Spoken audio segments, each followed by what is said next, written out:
denied. This is a very confident fight.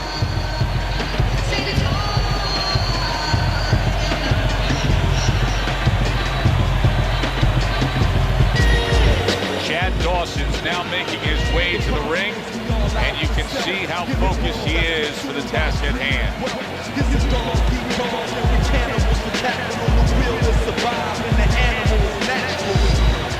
Was a desire to rule in the pursuit of pure power, the path of the fool. We chase crowns till we laying face down. Our world possessions keep weighing us down. Introducing first, with a record of 54 victories, with 40 by knockout and 7 defeats, from Pensacola, Roy Jones Jr.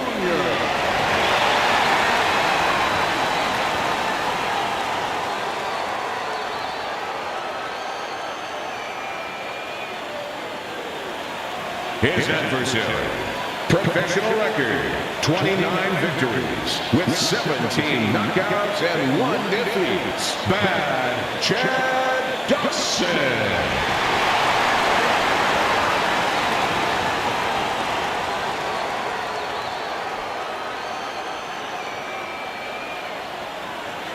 All right, gentlemen, protect yourselves at all times. Let's touch him up.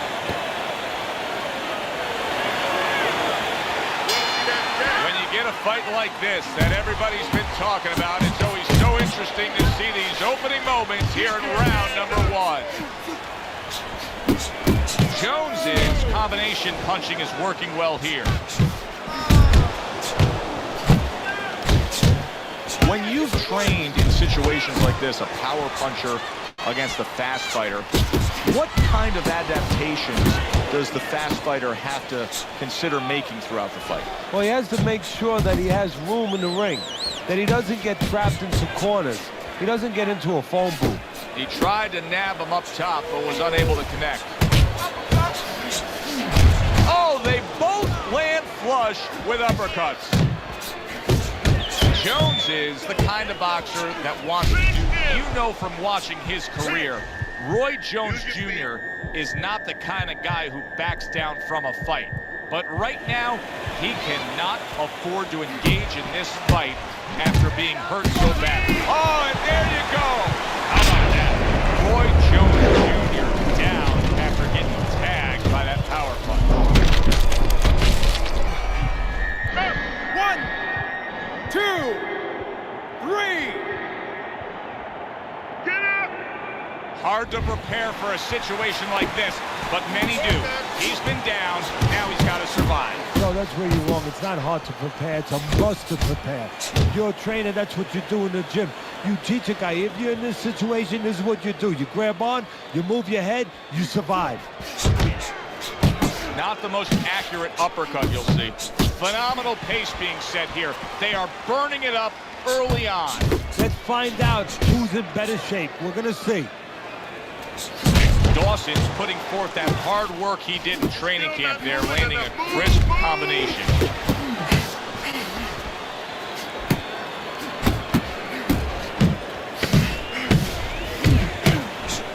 Comes right back with a shot of his own. End of the round here, round that a lot of action, the kind of round that fans pay to be here to see. Well, these are TV-friendly fighters, and we figured that coming in.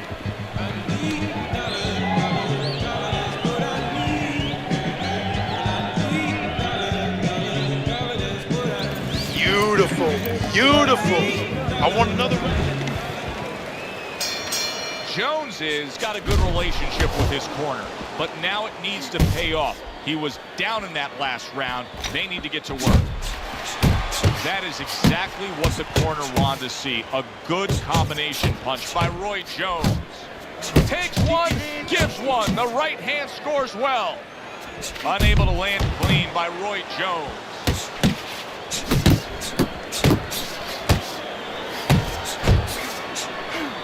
Takes one to give one. He comes back with a right hand. And you see what he can do when he sends that right to the head. Big, big shot he just scored with. Reacting to tough circumstances, not something that Roy Jones Jr. has had to do a lot of in his career. But now that's exactly what he needs to do.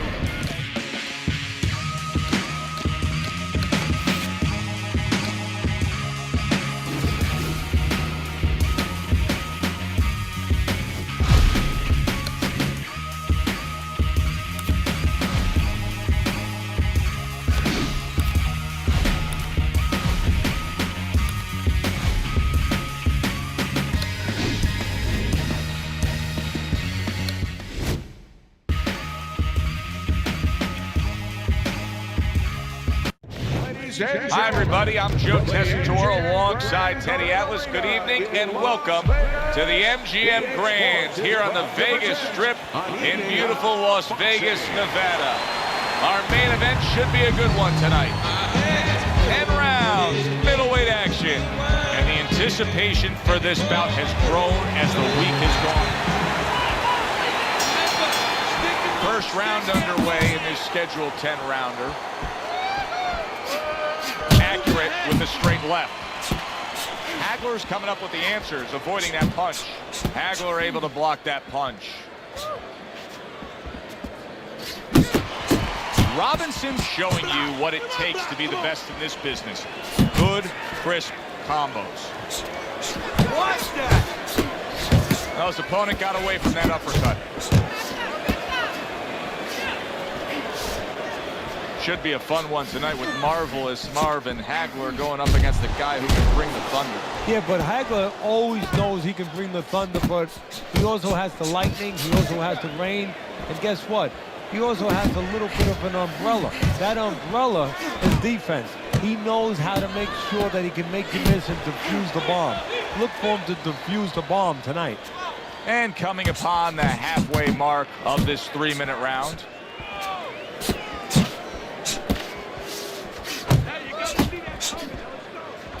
Good step back, counter punch there. Beautiful. Really wanted that uppercut, but just couldn't get it. Wow, just like the old timers, a 4-punch combination.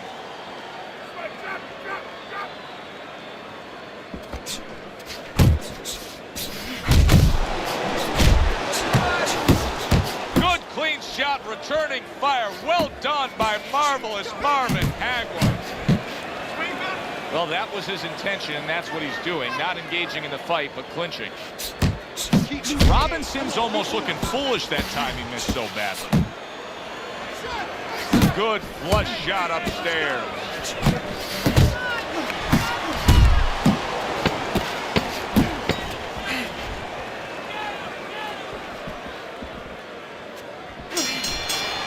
As we come to the end of the round, Joe and Teddy with you ringside. Teddy, that's one of those rounds where I wonder what were the judges looking for, because it's tough to kind of draw a line between those two fighters. Yeah, very close, but one of those rounds where you could steal it.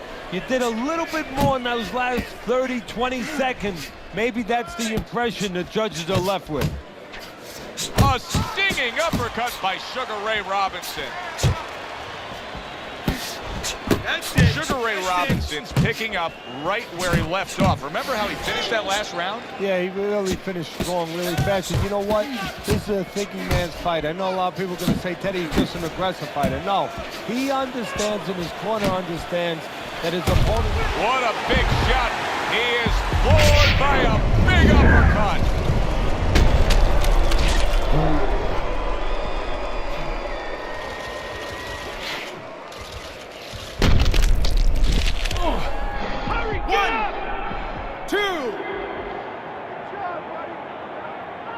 Down he goes, now up he gets. And if he wants to stay up, he's going to have to grab on, kill a little time.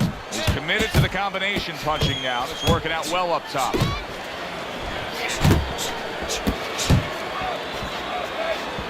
Halfway through this round here.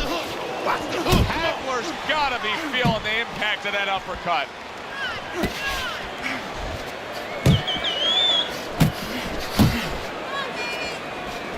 Missed that uppercut. He returned fire right there, and it worked after being... Did you see that? What a turn of events. What a turnaround.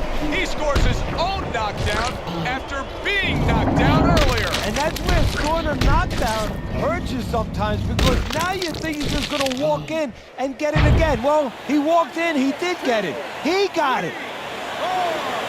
Hagler's up from the knockdown, but what we really want to look for is how he reacts in the coming moments of this fight. Well-placed shot, came after a nice defensive move there. Good block.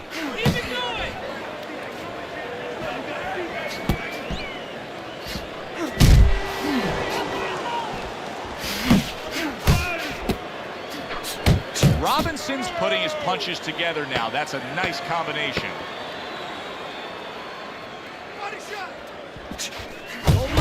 Just ate a big uppercut. He's in bad shape. Listen, that's the kind of round that puts fans on their feet, but the kind of round that gets a corner man anxious. What do you tell a guy after he's been in a back-and-forth brawl like that? Move your head. Keep your hands up. You know, don't get caught with those shots. We worked in the gym to get away from those shots. And one other thing, you got to give him a little confidence. Remind him, if you train for a tough fight, you're ready for this. You're still not moving enough. Come on. Hey, you got to get some of that too. On the mark with the straight left hand. Hagler's trying to steady himself in this round after being knocked down in the previous round. Teddy, how much can really happen in those 60 seconds? How much of a benefit is it to a damaged fighter? Well, a lot has to happen. First of all, physically, you have to revigorate the guy. You know, maybe massage the legs a little bit. Most importantly, get some ice on the back of his neck. You know, get that blood flow going a little bit. Make sure that you revive him a little bit. Get him back to feeling like he's ready to go out there. Halfway through this round.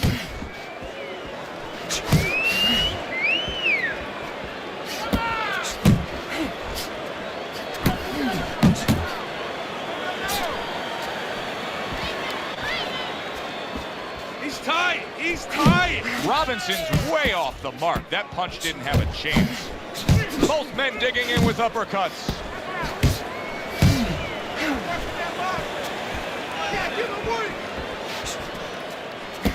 Boy, right on target with that double jab. Keep moving, keep moving. Come on, man. Showing what a skilled fighter he is with this counterpunching. Tried to land that upstairs and was off the mark. A little give and take, and here comes the left hand. Oh, what a hook by marvelous Marvin Hagler. All right. You are dominating this fight. Keep it up. Just keep doing what you're doing. Here you go. You won it. Well, we heard his analysis, but as for how Teddy has scored those first 3 rounds, here's a look. Thought he had his target, but way off to the side with the uppercut. Sugar Ray Robinson showing you that sublime skill right now with that 2-punch combo. Wow, Teddy, he's got some great hand speed there. That combination was an example of it. Yeah, it was. You know, not a lot of power, not a lot of pop with it, but boy, it catches your attention. And you know what? That kind of speed can intimidate a guy and keep his opponent maybe from moving his hands later on. Now he ties up there. You got this one. Good body shot. The right hand came home. Scores with the combo to the head.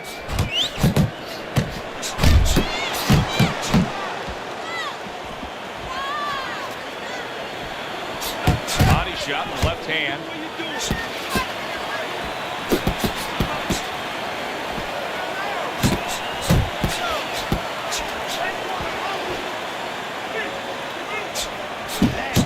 Robinson's hitting the mark right now. How precise was he there with that 3-punch combo? Takes one, but gives one. Good work by marvelous Marvin Hagler. Keep your hands up. Keep your hands up.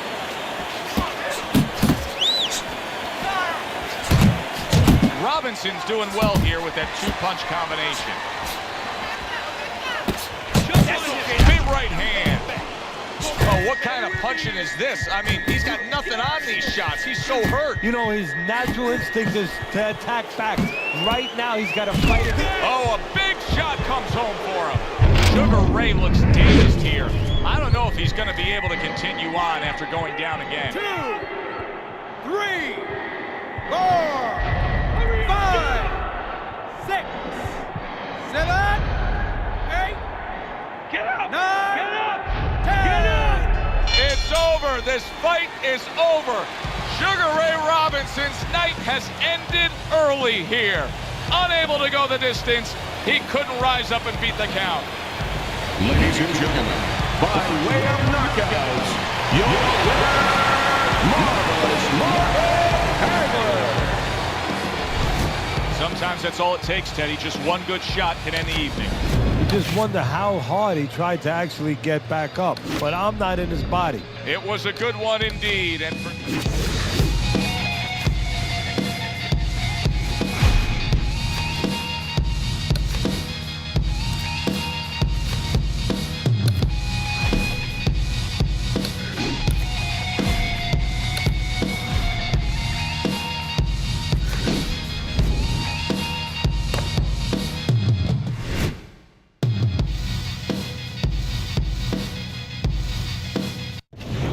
good evening, everybody. Glad you've made the decision to be with us. Alongside Teddy Atlas, I'm Joe Tessitore. We're glad to be bringing you action and welcoming you to the New York Arena in Midtown Manhattan for a much-anticipated main event. 10 rounds in the middleweight division between the Raging Bull Jake LaMotta and Jermaine Taylor. Jake LaMotta's got his eye on the prize. Look at that focus and determination during his ring walk.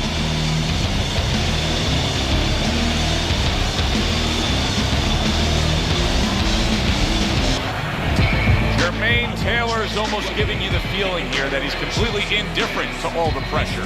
I mean, this is a guy that's been there, done that, and he couldn't care less about the pressures that are in front of him.